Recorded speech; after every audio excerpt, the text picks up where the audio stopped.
Est-ce que le cerveau grossit quand on apprend plein de choses? Comment le cerveau des insectes apparaît?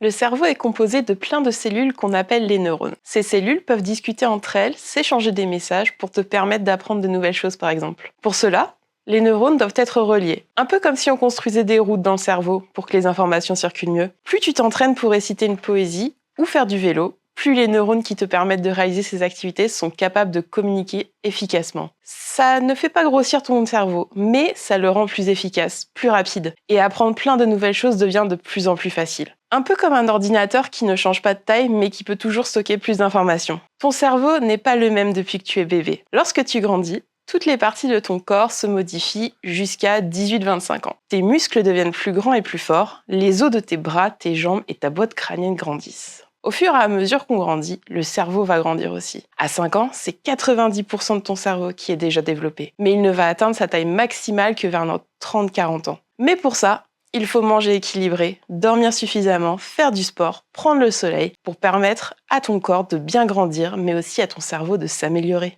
Mais les animaux aussi grandissent et se transforment. Et leur cerveau a lui aussi sa courbe de croissance. Quand un insecte naît, son cerveau est déjà tout petit dans sa tête. Il se forme pendant que l'insecte grandit dans son œuf ou sa larve. C'est un peu comme une recette.